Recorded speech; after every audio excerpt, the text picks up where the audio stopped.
Hi, welcome back to my channel. ಹೆಂಡತಿ ಜೊತೆ ಮಲಗಿದ್ದೀನಿ ಅಂತ ಅಂದ್ಕೊಂಡೆ, ಆದರೆ ಅವಳು ನನ್ನ ಹೆಂಡತಿ ತಂಗಿ. ಇಬ್ಬರು ಹೆಚ್ಚು ಕಮ್ಮಿ ಒಂದೇ ರೀತಿ ಇರೋದ್ರಿಂದ ಕುಡಿದು ಅಮಲಿನಲ್ಲಿ ಯಾರು ನನ್ನವರು ಯಾರು ಬೇರೆಯವರು ಅಂತ ತಿಳಿಲೇ ಇಲ್ಲ. ನನ್ನ ಹೆಂಡತಿ ತಂಗಿ ಸಂಪೂರ್ಣವಾಗಿ ಬಟ್ಟೆ ಬಿಚ್ಚಿ ನನ್ನನ್ನು ತಪ್ಕೊಂಡು ಮಲ್ಕೊಂಡಿದ್ದಾಳೆ. ನಮ್ಮಿಬ್ಬರ ಮಧ್ಯೆ ಎಲ್ಲ ನಡೆದು ಹೋಗಿದೆ. ಈಗ ನನ್ನ ಹೆಂಡತಿಗೆ ಹೇಗೆ ಮುಖ ತೋರಿಸ್ಲಿ? ಅಷ್ಟೇ ಅಲ್ಲ, ನಾದ್ನಿ ಪ್ರತಿ ರಾತ್ರಿ ನಿನ್ನ ಜೊತೆ ಮಲಗಬೇಕು ಅಂತ ಹೇಳ್ತಾಳೆ. ಅದು ನನಗಾಗೋದಿಲ್ಲ. ನನಗವಳಿಂದ ದೂರ ಇರೋದಕ್ಕೆ ಸಾಧ್ಯ ಆಗ್ತಿಲ್ಲ. ಅಷ್ಟೇ ಅಲ್ಲ, ನಾನು ನನ್ನ ಹೆಂಡತಿ ಮತ್ತು ನನ್ನ ನಾದ್ನಿ ಜೊತೆ ಯಾರೂ ಮಾಡದ ಕೆಲಸನ ಮಾಡಿದೆ. ಅದೇನು ಗೊತ್ತಾಗಬೇಕು ಅಂತಂದರೆ ಕತೆನ ಎಲ್ಲೂ ಸ್ಕಿಪ್ ಮಾಡಿದೆ, ಕೊನೆ ತನಕ ಕೇಳಿಸ್ಕೋಬೇಕು. ಕತೆ ತುಂಬ ಚೆನ್ನಾಗಿದೆ. ನನ್ನ ಹೆಸರು ಕಿರಣ್. ನಾನೊಂದು ಮಲ್ಟಿನ್ಯಾಷನಲ್ ಕಂಪನಿನಲ್ಲಿ ಒಂದು ಒಳ್ಳೆ ಪೋಸ್ಟಲ್ಲಿ ಕೆಲಸ ಮಾಡ್ತಿದ್ದೀನಿ. ನನ್ನ ಹೆಂಡತಿ ಸಾನ್ವಿ. ನಮ್ಮಿಬ್ಬರ ಬರೆದು ಪ್ರೇಮ ವಿವಾಹ. ಮನೆಯಲ್ಲಿ ಹೇಳ್ದೆ ಮಾಡದೆ ಓಡ್ ಬಂದು ಮದುವೆ ಆಗಿದ್ದು. ನಾನು ಬಡವ, ಸಾನ್ವಿ ತುಂಬ ಶ್ರೀಮಂತರು. ಅವ್ರ ಮನೆಯಲ್ಲಿ ನಮ್ಮಿಬ್ಬರ ಮದುವೆಗೆ ಒಪ್ಪಿಗೆನೇ ನೀಡಲಿಲ್ಲ. ಅದಕ್ಕಾಗಿ ನಾವಿಬ್ಬರು ಈ ರೀತಿ ಮದುವೆ ಆದ್ವಿ. ಆದರೆ ಅವಳು ನನ್ನನ್ನು ತುಂಬ ಪ್ರೀತಿ ಮಾಡ್ತಾಳೆ. ನನಗಾಗಿ ಸರ್ವಸ್ವನೂ ಅರ್ಪಿಸಿದ್ಲು. ಒಮ್ಮೊಮ್ಮೆ ಅವಳ ಪ್ರೀತಿಗೆ ನಾನು ಅರ್ಹನೇ ಅಲ್ಲ ಅಂತ ಅನಿಸುತ್ತೆ. ಮೊದಲು ಅವಳ ಮೇಲೆ ಪವಿತ್ರವಾದ ಭಾವನೆ ಇತ್ತು. ದಿನಗಳು ಕಳೆದಂತೆ ನನ್ನ ಪೊಸಿಷನ್ ತುಂಬ ದೊಡ್ಡದಾಯಿತು. ಸಂಬಳ ಕೂಡ ಜಾಸ್ತಿ. ಈಗ ಇಬ್ಬರ ಬದುಕು ಸ್ವಲ್ಪ ಡೋಲಾಯಮಾನವಾಗಿದೆ. ಅಂದರೆ ನಂದು ನೈಟ್ ಡ್ಯೂಟಿ ಇದ್ದಾಗ ಅವಳದು ಡೇ ಡ್ಯೂಟಿ, ಇದ್ದಾಗ ನಂದು ನೈಟ್ ಡ್ಯೂಟಿ. ಇತ್ತೀಚೆಗಳು ಕೇಳ್ತಿದ್ದಾಳೆ, ಬೆಂಗಳೂರಲ್ಲಿ ನಾವಿಬ್ಬರು ಒಂದು ಸ್ವಂತ ಮನೆ ಮಾಡ್ಕೊಳ್ಳೋಣ ಅಂತ. ಆದರೆ ನಾನು ಇನ್ನೂ ಸ್ವಲ್ಪ ದಿನ ಹೋಗಲಿ ಅಂತ ಅವಳಿಗೆ ಹೇಳ್ತಿದ್ದೀನಿ. ಅವಳು ಮನೆಗಾಗಿ ತುಂಬ ಹಠ ಮಾಡ್ತಿರೋದು ನಾನು ಅವಳಿಗೆ ಹೇಳಿದ್ದೀನಿ. ಬೆಂಗಳೂರಲ್ಲಿ ಮನೆ ಆದ ತಕ್ಷಣ ಮಗು ಮಾಡ್ಕೊಳ್ಳೋದು ಅಂತ. ಅವಳಿಗೆ ಮಗು ಬೇಕು, ಅದಕ್ಕಾಗಿ ಮನೆಗಾಗಿ ಹಠ ಹಿಡಿತಿದ್ದಾಳೆ. ಇಂದು ಇಬ್ಬರ ಜಗಳ ತುಂಬ ಜಾಸ್ತಿ ಆಯಿತು. ಅವಳಿಗೆ ಮಗು ಬೇಕು, ಮನೆ ಇಲ್ಲದೆ ಹೋದರೂ ಪರವಾಗಿಲ್ಲ. ಆದರೆ ನನಗೆ ಮನೆ ಬೇಕು, ಮಗುನೂ ಬೇಕು, ಎರಡೂ ಬೇಕು. ಕೊನೆಗಳು ಹೇಳೇ ಬಿಟ್ಲು, ನಿನ್ನನ್ನು ಮದುವೆಯಾಗಿ ನಾನು ದೊಡ್ಡ ತಪ್ಪು ಮಾಡಿದೆ. ನೀನು ಎಷ್ಟು ಸ್ವಾರ್ಥಿ ಮನುಷ್ಯ. ಪ್ರತಿ ಬಾರಿ ನಿನ್ನ ಸುಖ ನಿನ್ನ ಸಂತೋಷ ನೋಡ್ಕೊಳ್ತೀಯ. ಮನೆಯವರನ್ನು ಒಪ್ಪಿಸಿ ಮದುವೆ ಆಗೋಣ ಅಂದರೆ ನೀನು ಅದು ಹೇಗೆ ಸಾಧ್ಯ ಅಂತ ಹೇಳ್ತೀಯ. ನಿಮ್ಮ ಮನೆಯವರು ಶ್ರೀಮಂತರು, ಒಪ್ಪೋದಿಲ್ಲ ಅಂತ ನನ್ನನ್ನು ಓಡಿಸ್ಕೊಂಡ್ಬಂದು ಮದುವೆ ಆದ. ಈಗ ನಿನ್ನ ಇಷ್ಟ ಬಂದಂತೆ ನೀನು ಬದುಕ್ತೀಯ. ಕೇವಲ ನಿನ್ನ ಸುಖಕ್ಕಾಗಿ ಇರಬೇಕು ನಾನು. ನೀನು ಹೇಳ್ದಾಗ ಮಾಡಬೇಕು, ನೀನು ಹೇಳ್ದಾಗ ಕೇಳಬೇಕು. ನನ್ನ ಸಂಬಳನ ಕೂಡ ನಿನಗೆ ತಂದು ಕೊಡಬೇಕು. ಆಗ ನೀನು ಚೆನ್ನಾಗಿರ್ತೀಯ. ಇಲ್ಲ ಅಂತಂದರೆ ತುಂಬ ಕಷ್ಟ ಕೊಡ್ತೀಯ ಅಂತ ಅವಳು ಹೊರಟೋದ್ಲು. ನಾನು ಕೂಡ ಅವಳ ಹಿಂದೆನೇ ಓಡ್ ಹೋದೆ. ಯಾಕಂದರೆ ನಾನು ಹುಡುಗಿಗೆ ತುಂಬ ವಿಷಯಗಳು ತಿಳಿಬಾರ್ದು ಅಂತ ನಾನು ತುಂಬ ವರ್ಷಗಳಿಂದ ಮುಚ್ಚಿಟ್ಟಿದ್ದ ವಿಷಯಗಳು ಎಂದು ತಿಳಿದು ಬರ್ತಾ ಇದೆ. ನನ್ನವಳು ನನಗೆ ಮಾತ್ರ ಸ್ವಂತ. ಅವಳು ಯಾವುದೇ ಕಾರಣಕ್ಕೂ ಕಷ್ಟಪಡಬಾರ್ದು ಅಂತ ತುಂಬ ವಿಷಯಗಳು ಅವರ ಅಪ್ಪನ ಮನೆಯಲ್ಲಿ ಮುಚ್ಚಿಟ್ಟಿದ್ದೆ. ಆದರೆ ಇಂದು ಅದೆಲ್ಲ ತಿಳಿದು ಬಿಡುತ್ತೆ ಅಂತ ನಾನು ಅವಳು ಕೆನ್ನೆಗೆ ಬಾರಿಸ್ದೆ. ಯಾವುದೇ ಕಾರಣಕ್ಕೂ ನೀನು ನಿನ್ನ ಅಪ್ಪ ಅಮ್ಮನ ಮನೆಗೆ ಹೋಗಲೇಬಾರ್ದು. ಹೋದರೆ ನಮ್ಮಿಬ್ಬರ ಸಂಬಂಧ ಮುಗಿದು ಹೋಗುತ್ತೆ ಅಂತ ನಡು ರಸ್ತೆಯಲ್ಲಿ ನಾನು ಅವಳು ಕೆನ್ನೆಗೆ ಹೊಡೆದೆ. ಯಾಕಂದರೆ ಅವಳು ನಾನು ಮಾತಾಡೋದಕ್ಕೆ ಬಿಡ್ತಿರ್ಲಿಲ್ಲ. ಪದೇ ಪದೇ ನನ್ನ ಮೇಲೆ ಬೇಸರ ಮಾಡ್ಕೋತಿದ್ಲು. ನನ್ನ ಮಾತನ್ನು ಅರ್ಥನೇ ಮಾಡ್ಕೋತಿರ್ಲಿಲ್ಲ. ಅವಳು ಈ ವಿಷಯ ನನಗೂ ಕೂಡ ಬೇಸರ ತರಿಸುವಂಥದ್ದು. ಆದರೆ ಅವಳಿಗೆ ಅವಳ ಅಪ್ಪ ಅಮ್ಮನ ಮನೆ ವಿಷಯ ತಿಳಿದ್ರೆ ಅವಳು ಯಾವುದೇ ಕಾರಣಕ್ಕೂ ಸಹಿಸ್ಕೊಳ್ಳೋದಿಲ್ಲ. ಎದೆ ಒಡ್ಕೊಂಡು ಸತ್ತು ಹೋಗ್ತಾಳೆ. ಅದ್ರ ಬದಲು ಇಲ್ಲೇ ನನ್ನ ವಿಷಯದಲ್ಲೇ ಕೋಪ ತಿರಸ್ಕಾರ ಬೆಳೆಸ್ಕೊಳ್ಳಿ. ನಾನು ಅವಳಿಗೆ ಹೇಳಿದೆ, ನೀನು ನನ್ನನ್ನು ಬಿಟ್ಟು ಹೋದರೆ ಇನ್ನೆಂದೂ ಕೂಡ ನನ್ನ ಕಡೆ ಬರಬಾರ್ದು. ಡೈವರ್ಸ್ ಕೊಟ್ಟು ಹೊರಟೋಗು. ಡೈವರ್ಸ್ ಪೇಪರ್ಗೆ ಸೈನ್ ಮಾಡಿ ಕಳಿಸ್ತೀನಿ. ನಾನು ನನ್ನ ಆಫೀಸಲ್ಲಿರೋ ನನ್ನ ಕೆಲಸದ ಸೆಕ್ರೆಟ್ರಿ ಪಿಂಕಿನ ಮದುವೆ ಆಗ್ತೀನಿ. ಅವಳು ನನಗೆ ಒಂದು ಸುಂದರವಾದ ಬದುಕನ್ನು ಕಲ್ಪಿಸಿಕೊಡ್ತಾಳೆ. ಅವಳಿಗೆ ಲಿವಿಂಗ್ ರಿಲೇಷನ್ನಲ್ಲಿ ಇದ್ದರೂ ಸಾಕಂತೆ.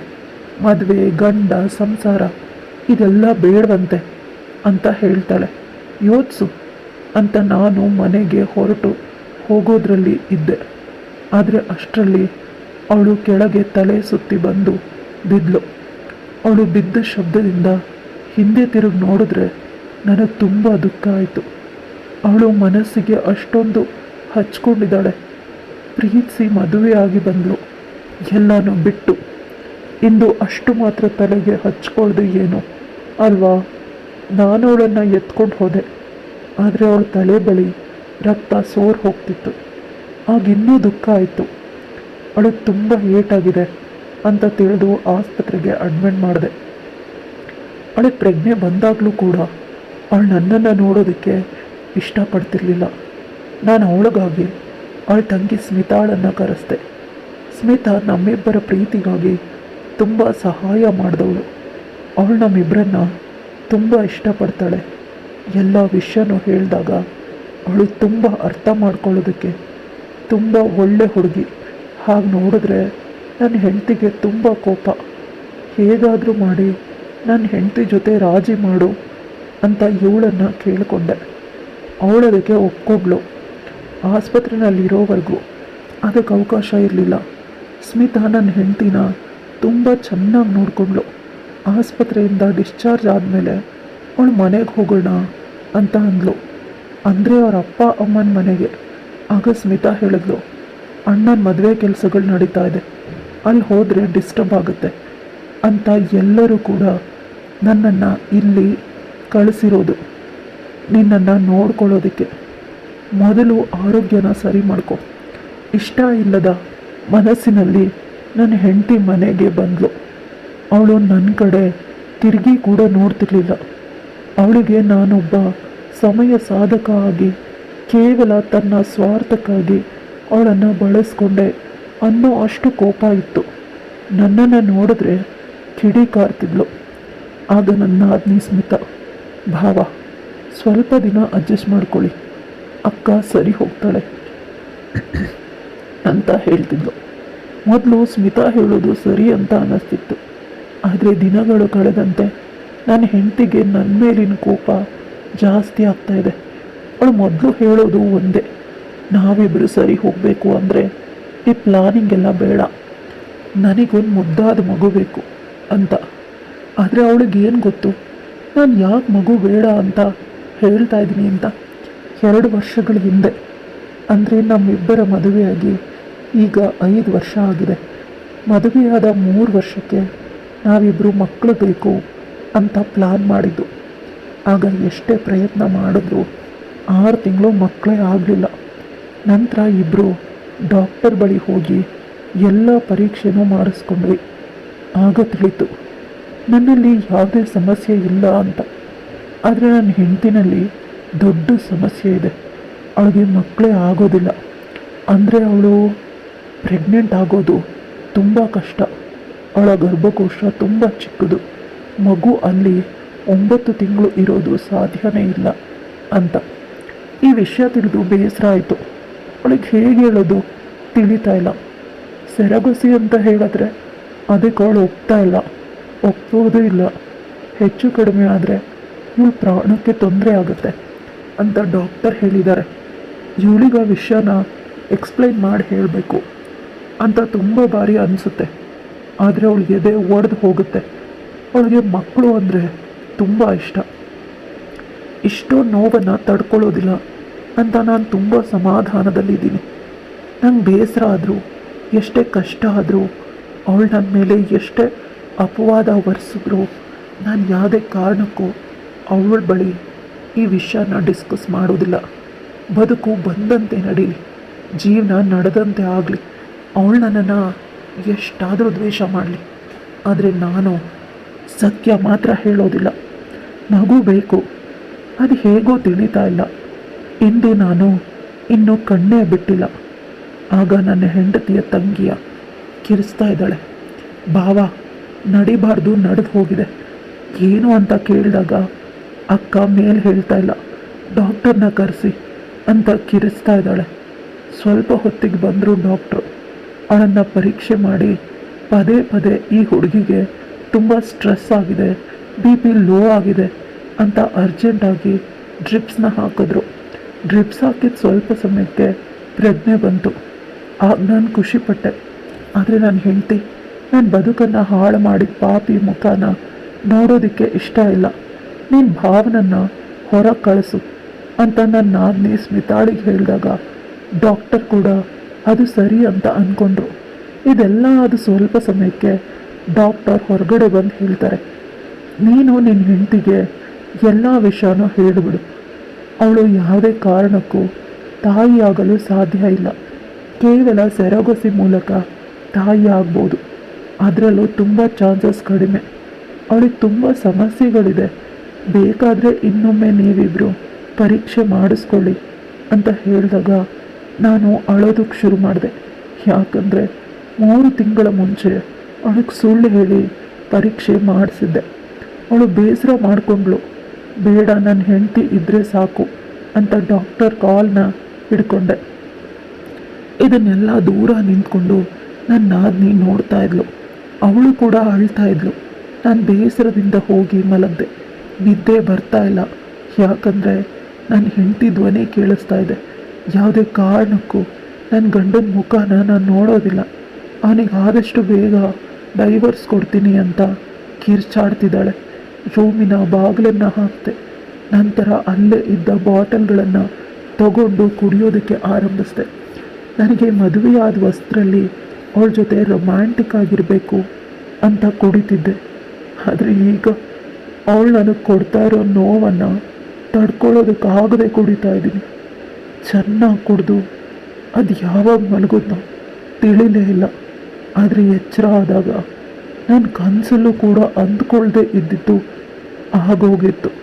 ಅಯ್ಯೋ, ನನ್ನ ಪಕ್ಕ ನನ್ನ ಹೆಂಡತಿ ತಂಗಿ ನನ್ನ ನಾದಿನಿ ಮಲಗಿದ್ದಾಳೆ. ಸಂಪೂರ್ಣ ಬಟ್ಟೆ ಇಲ್ಲದೆ. ಅವಳಿಗೆ ಪ್ರಜ್ಞೆ ಇಲ್ಲ. ಆದರೆ ಅವಳ ಮೈ ಮೇಲೆ ಒಂದು ತೆಳುವಾದ ಬೆಡ್ಶೀಟ್ ಇದೆ. ಅವಳ ಒಳ ಉಡುಪುಗಳು ಬಟ್ಟೆಗಳು ಕೆಳಗೆ ಬಿದ್ದಿದೆ. ನಾನು ಜೋರಾಗಿ ಕಿರಿಸ್ದೆ. ಆಗೋಳು ನನ್ನ ಬಾಯಿನ ಮುಚ್ಚಿ, ಭಾವ ಯಾಕೆ ಕಿರಿಸ್ತಿದ್ರ? ಅಕ್ಕ ಮನೆಯಲ್ಲಿನೇ ಇದ್ದಾಳೆ. ಅವಳಿಗೆ ವಿಷಯ ತಿಳಿದ್ರೆ ಸರಿಯಾಗಿರೋದಿಲ್ಲ. ನಾನು ಪ್ರತಿ ರಾತ್ರಿ ಬರ್ತೀನಿ. ನಿನ್ನೆ ಯಾವ ರೀತಿ ನನಗೆ ಸುಖ ಕೊಟ್ಟರೋ ಅದೇ ರೀತಿ ಕೊಡಬೇಕು.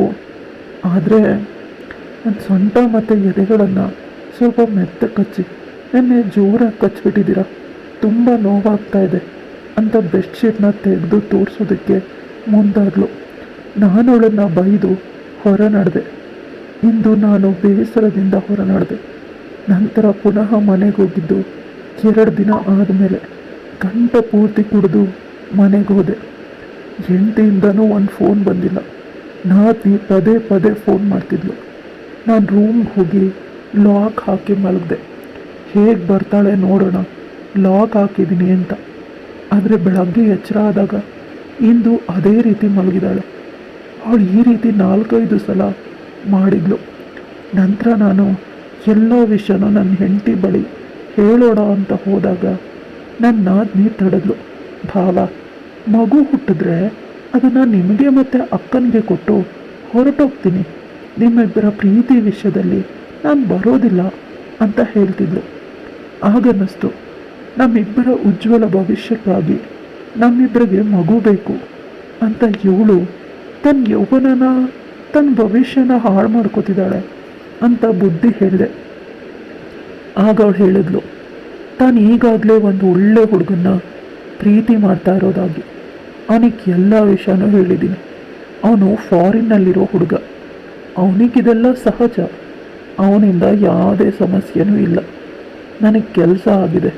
ಇನ್ನೊಂದು ವರ್ಷದಲ್ಲಿ ನಾನು UK ಹೊರಟೋಗ್ತೀನಿ.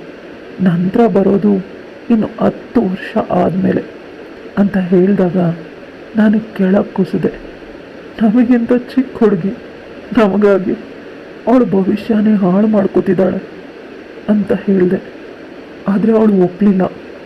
ಹೆಂಡತಿ ಬಳಿ ಈ ವಿಷಯನ ತಿಳಿಸಿದಾಗ ಅವಳು ಬೈದ್ಲು, ನೀವು ಎಲ್ಲ ವಿಷಯನೂ ನನಗೆ ಮೊದಲೇ ತಿಳಿಸಿದ್ರೆ ಈ ರೀತಿ ಅನಾಹುತ ಆಗಬಾರದಂತೆ ನಾನು ನೋಡ್ಕೋತಾ ಇದ್ದೆ. ಇವತ್ತು ಏನು ಮಾಡೋದು ಅಂತ ಹೆಂಡತಿ ಕೂಡ ಅಳ್ತಿದ್ದಾಳೆ. ನನಗೆ ದುಃಖ ಆಗ್ತಿದೆ. ನಂತರ ಅವಳು ಜೋರಾಗಿ ನಗೋದಕ್ಕೆ ಶುರು ಮಾಡಿದ್ಲು. ನನ್ನ ಮತ್ತೆ ನಿಮ್ಮ ಬಾಡಿಗೆ ತಾಯಿ ಅವಳು ಈಗ ನಮ್ಮ ಸೆರಗುಸಿ ಮದರ್. ನಾನು ನನ್ನ ಸ್ಪರ್ಮ್ನ ಕೊಟ್ಟಿಲ್ಲ ಅಂದರೆ ನೀವು ಅದನ್ನೆಲ್ಲ ಆಲ್ರೆಡಿ ಹಾಸ್ಪಿಟಲಲ್ಲಿ ಕೊಟ್ಟಿದ್ದೀರ. 2 ವಾರದ ಹಿಂದೆ ನಾನು ನನ್ನ ಎಕ್ಸನ್ನು ಕೊಟ್ಟಿದ್ದೆ, ತುಂಬ ದಿನಗಳ ಹಿಂದೆ. ಆದರೆ ನಿಮಗೆ ಹೇಳಿರಲಿಲ್ಲ. ತುಂಬ ದಿನಗಳಿಗಿಂತ ಮುಂಚೆ ನನಗೆ ತಿಳಿದಿತ್ತು ನಾನು ತಾಯಿ ಆಗೋದಿಲ್ಲ, ನನಗೆ ಮಕ್ಕಳಾಗೋದಿಲ್ಲ ಅಂತ. ಆದರೆ ನೀವು ನನ್ನನ್ನು ಎಷ್ಟು ಪ್ರೀತಿ ಮಾಡ್ತೀರಾ ಅಂತ, ನನ್ನ ಕಾಟ ಎಷ್ಟು ಸಹಿಸ್ತೀರಾ ಅಂತ ನೋಡಬೇಕಾಗಿತ್ತು. ಈಗ ಖುಷಿ ಆಯಿತು. ನನಗೆ ದುಃಖ ಆಗಿದ್ದು ನಾನು ಅವಳ ಜೊತೆ ಫಿಸಿಕಲ್ ಆಗಿದ್ದು ಅಂದಾಗ ನನ್ನ ಹೆಂಡತಿ ನನ್ನ ಕಾಲರ್ನ ಹಿಡ್ಕೊಂಡು ಕೆನ್ನೆಗೆ 2 ಬೀಸಿದ್ಲು. ನೀವು ಅವಳ ಜೊತೆ ಯಾವತ್ತೂ ಫಿಸಿಕಲ್ ಆಗೇ ಇಲ್ಲ. ಕುಡ್ದಾಗಲೂ ಕೂಡ ನಿಮಗೆ ನನ್ನ ಸ್ಪರ್ಶ ತಿಳಿಯುತ್ತೆ. ನಾನು ಮೊದಲು ನೀವಿಬ್ಬರು ಮದುವೆ ಆಗಿ ಮಕ್ಕಳನ್ನು ಮಾಡಿಕೊಳ್ಳಿ ಅಂತ ಅಂದ್ಕೊಂಡಿದ್ದೆ. ಆದರೆ ಇವಳು ಬೇರೆ ಹುಡುಗನ್ನ ಪ್ರೀತಿ ಮಾಡೋದಾಗಿ ಹೇಳಿದ್ಲು. ಆದರೆ ಒಂದು ಮಗುನ ಎತ್ಕೊಡ್ತೀನಿ, ನಾನು ಪ್ರೀತಿ ಮಾಡ್ತಾ ಇರೋ ಹುಡುಗ ಬೇರೆ ದೇಶದವನು, ಅವನಿಗೆ ಇದೆಲ್ಲ ಅರ್ಥ ಆಗುತ್ತೆ, ನಾನು ಹೇಗಿದ್ದರೂ ವರ್ಜಿನ್ ಅಲ್ಲ ಅಕ್ಕ ಅಂತ ಹೇಳಿದ್ಲು. ಆದರೆ ಅವಳು ಇಂಟಿಮೇಟ್ ಆದರೂ ನೀವು ಇಂಟಿಮೇಟ್ ಆಗಲಿಲ್ಲ. ಅವ್ರ ಜೊತೆ ಕುಡಿದ ಆ ಅಮೂಲಿನಲ್ಲೂ ಕೂಡ ನೀವು ನನ್ನನ್ನೇ ಆರಿಸ್ಕೊಂಡಿದ್ದು. ಅವಳನ್ನು ಮುಟ್ಲೇ ಇಲ್ಲ, ಅವಳ ಕಡೆ ತಿರುಗೂ ಕೂಡ ನೋಡಲಿಲ್ಲ. ಈಗ ಅವಳಿಗೆ 3 ತಿಂಗಳು. ಸೆರಗುಸಿಯಿಂದ ಆದಷ್ಟು ಬೇಗ ನನ್ನ ಮತ್ತು ನಿಮ್ಮ ಮಗು ಸೆರಗುಸಿಯಿಂದ ಅವಳ ಮೂಲಕ ಬರುತ್ತೆ ಅಂದಾಗ ನಾನು ಕಣ್ಣೀರು ಹಾಕೋದಕ್ಕೆ ಶುರು ಮಾಡಿದೆ. ಸ್ವಲ್ಪ ದಿನಗಳಿಂದ ಬೇಸರವಾಗಿತ್ತು. ನನ್ನ ಕೈಯಿಂದ ತಪ್ಪಾಗೋಗಿದೆ, ನಾನು ನಿನಗೆ ಮೋಸ ಮಾಡಿ ನಿನ್ನ ತಂಗಿ ಜೊತೆ ಫಿಸಿಕಲ್ ಆಗಿಬಿಟ್ಟಿದ್ದೀನಿ ಅಂತ ಭಯ ಆಗ್ತಿತ್ತು. ಎಷ್ಟೋ ಸಲ ಕೆಟ್ಟ ಕೆಟ್ಟ ಆಲೋಚನೆನೂ ಬರ್ತಿತ್ತು. ಆದರೆ ಇವತ್ತು ನನ್ನ ತಪ್ಪು ಕಲ್ಪನೆನ ದೂರ ಮಾಡಿ ನನ್ನ ಮನಸ್ಸಲ್ಲಿರೋ ಭಾರನ ನೀನು ಇಳಿಸ್ದೆ ಅಂತ ನಾನು ನನ್ನ ಹೆಂಡತಿನ ಗಟ್ಟಿಯಾಗಿ ತಪ್ಕೊಂಡು ಅಳೋದಕ್ಕೆ ಶುರು ಮಾಡಿದೆ. ಅವಳು ಕೂಡ ಅಳೋದಕ್ಕೆ ಶುರು ಮಾಡಿದ್ಲು. ಈಗ ನನ್ನ ನಾನೇ ಬಂದು ನಮ್ಮಿಬ್ಬರನ್ನ ಗಟ್ಟಿಯಾಗಿ ತಪ್ಕೊಂಡ್ಳು. ನಮ್ಮಿಬ್ಬರ ಸುಂದರವಾದ ಬದುಕು ನನ್ನಿಂದ ಪರಿಪೂರ್ಣ ಆಗ್ತಾ ಇದೆ ಅಂತ ಹೇಳಿದ್ಲು. ಮೂವರು ನಕ್ವಿ ಖುಷಿಯಿಂದ. ಕತೆ ಇಲ್ಲಿಗೆ ಮುಗಿಯುತ್ತೆ. ಕತೆ ಇಷ್ಟ ಆಗಿದ್ರೆ ಲೈಕ್, ಶೇರ್, ಕಮೆಂಟ್ ಮಾಡೋದನ್ನು ಮರಿಬೇಡಿ. ಇಂತಹ ಇನ್ನಷ್ಟು ಇಂಟ್ರೆಸ್ಟಿಂಗ್ ಕಥೆಗಳಿಗಾಗಿ ನನ್ನ ಚಾನಲ್ನ ಸಬ್ಸ್ಕ್ರೈಬ್ ಮಾಡ್ಕೊಳ್ಳಿ.